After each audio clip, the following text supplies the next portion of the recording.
Christian avoid being a doormat for other people? Yeah, because there's a difference between kind of turning the other cheek when somebody insults you for your faith and being walked over. Because when you look at Bible characters such as Jesus or the apostles or John the Baptist or the Old Testament prophets, they were not doormats.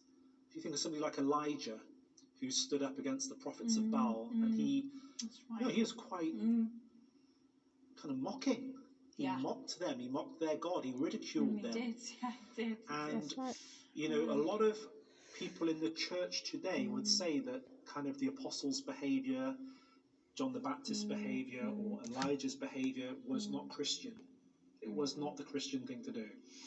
Whereas I think what's really happened is that our society has tried to mould Christianity to its values rather than kind of society bowing the knee to kind of Christianity's values and the way things are done.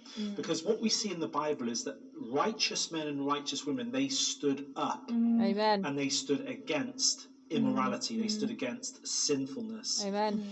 And so I think the church today needs to stop being a doormat. It needs to stop allowing people to walk all over it and walk all over its values.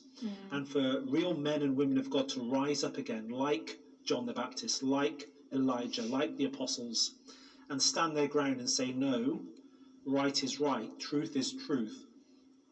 And I think the clearest example of this is Jesus of Nazareth himself, who overturned the tables of the money changers. Yeah, I was just thinking that, actually.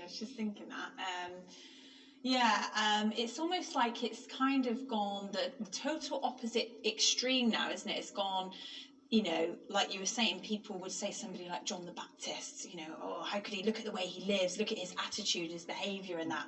How could he hasn't got a Christian-like behaviour, which is so far from the truth, because he was the one leading them prophet to Christ, and he stood up